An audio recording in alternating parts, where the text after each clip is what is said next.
నమస్కారం, ఏఆర్ఎం న్యూస్కు స్వాగతం. ప్రపంచవ్యాప్తంగా మేడే కార్యక్రమం జరుపుకోవడం అనేది జరుగుతూ ఉంది.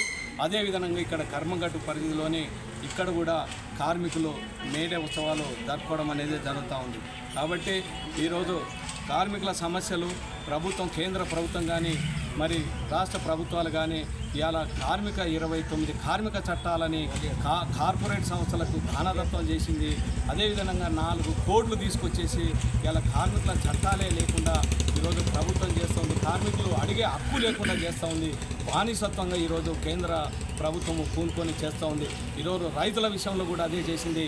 ఈరోజు కార్మికుల విషయంలో గతంలో చూస్తే ఈరోజు భారతదేశం స్వతంత్రంగా ఏర్పడింది అంటే ఫస్ట్ మొదట పెట్టింది కార్మికుల ద్వారానే మనకు దేశ స్వతంత్రం అనేది బ్రిటిష్ వాళ్ళని ఎల్లగొట్టి స్వతంత్రం అనేది రావడం అనేది జరిగింది. కానీ ఈరోజు కార్మికులని బానిసలుగా మార్చేందుకు కేంద్ర ప్రభుత్వం చూస్తూ ఉంది. దానికి వ్యతిరేకంగా మేము కార్మిక సంఘాలన్నీ కూడా ఏకమై పోరాటం చేయాలనేసి అన్ని సంఘాలు చేయడం అనేది జరిగింది. రేపు మే 25న దేశవ్యాప్తంగా మొత్తం కూడా బంద్ పిలుపునిచ్చాం.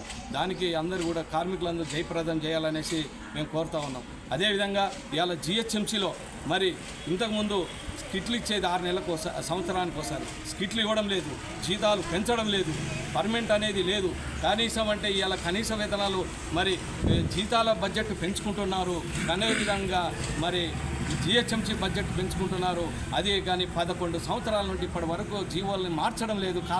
కాలపరిమితమైన జీవోలని మార్చుకోకుండా ఇవాళ రాష్ట్ర ప్రభుత్వం కానీ దాని మీద మాట్లాడడం లేదు. పర్మనెంట్ చేస్తానని చెప్పి కూడా ప్రభుత్వం ఇప్పటికి కూడా దాన్ని ఊసెత్తడం లేదు. కాబట్టి ఈ ప్రభుత్వం కానీ మరి కేంద్ర ప్రభుత్వానికి దానికి వ్యతిరేకంగా కూడా మా కార్మిక సంఘాలు ఏఐటీసీ తరఫున మేమందరూ కూడా దాని పోరాటానికి పూనుకుంటామనేసి తెలియజేస్తాం.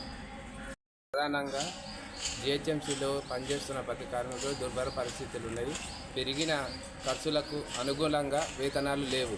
ప్రధాన డిమాండ్ అంటే ఈ సుప్రీంకోర్టు ఇచ్చిన డైరెక్షన్ ప్రకారము 26,000 వేతనం ఇవ్వాలి, పర్మనెంట్ చేయాలి, సమయానికి మాకు జీతభత్యాలు వేయాలి. జీతభత్యాలు ఇట్లా ఏదో కారణాలు చెప్పి వెనక ముందుగా వేస్తున్నారు. దీనికి సంబంధించి ప్రభుత్వాన్ని ఒకటే డిమాండ్ చేస్తున్నాము.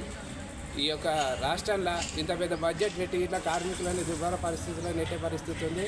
ఈ పెరిగిన ధరలకు అనుకూలంగా పెరిగిన గ్యాస్ కానీ నిత్యావసర సరుకులు కానీ వాటిని తగ్గించి మా ఈ యొక్క డిమాండ్లని పరిష్కరించాలని ప్రభుత్వం డిమాండ్ చేస్తుంది.